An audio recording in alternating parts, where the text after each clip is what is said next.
ভরা আত্রেয়ীতে স্নান করতে গিয়ে তলিয়ে গেল ৭০ ঊর্ধ্ব বৃদ্ধা। চাঞ্চল্যকর ঘটনাটি পতিরামের নিচা বন্দর এলাকায়। পুলিশ জানিয়েছে মৃত ওই বৃদ্ধার নাম স্বস্তিকা দাস।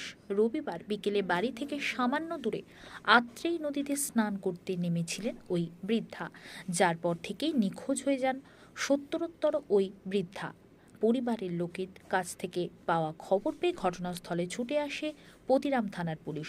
সোমবার সকাল থেকে ডুবুরি নামে এলাকায় তল্লাশি অভিযান চালানো হলেও উদ্ধার হয়নি মহিলার দেহ জানিয়ে পুলিশের বিরুদ্ধে কিছুটা ক্ষোভও প্রকাশ করেছেন মৃত মহিলার পরিবারের লোকেরা।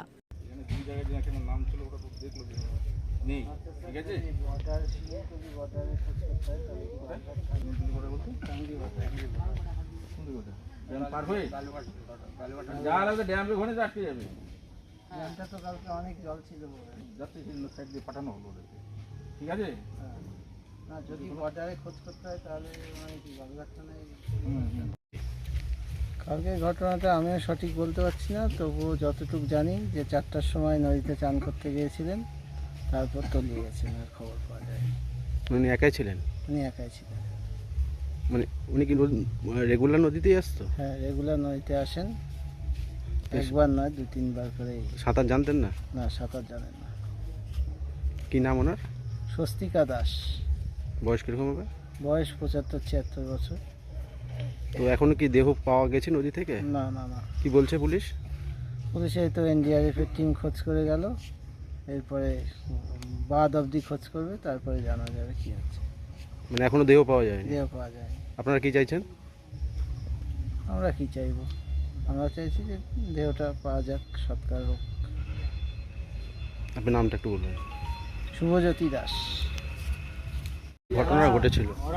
ঘটনা ঘটেছিল, ব্যাপার হচ্ছে যে আমার স্ত্রী সেপারেট থাকে, তার 14-15 বছর হয়ে গেল। যে কোনো কারণে, এইসব কারণে ম্যানিয়াগ্রস্ত, শুধু হাত পা ধোয়া, দিনের মধ্যে 4-5 বার করে স্নান করা। স্নান আবার বাড়ি থেকে রানিং ওয়াটার আছে, টিউবওয়েল আছে, ওটা দেওয়া হবে না, নদীতে আছে। সাঁতার জানতো না, সাঁতার জানতো না।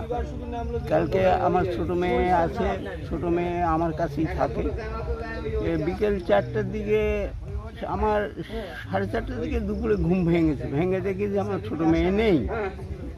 তো ও বলল যে বাড়িতে এসে দেখি প্রাচীরে শুধু হ্যাজবোল্ড লাগানো,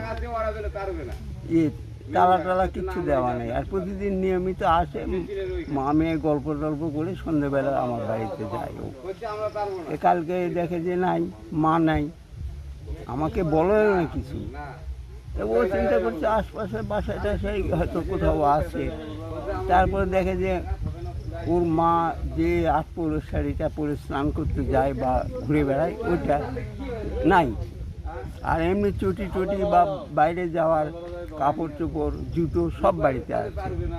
তারপর ধর সন্দেহ হয়, সন্ধ্যের সময় আমাকে ফোন করে যে বাবু এইরকম তো মাকে এরকম পাচ্ছি না।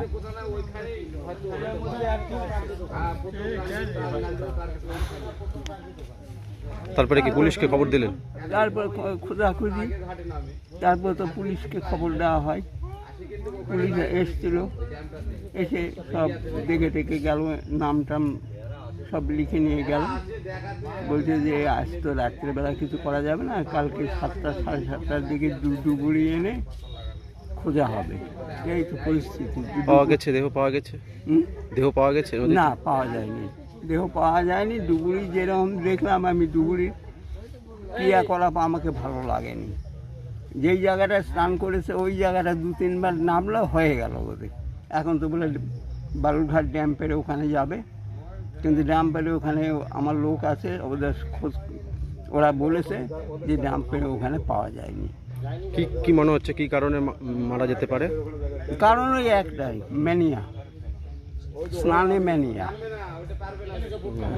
পাড়ার সকলেই জানে, হয়তো স্নান করে এলো, পাশ দিয়ে কেউ ক্রস করলো, ছোঁয়া লেগে গেল, আবার যায় স্নান।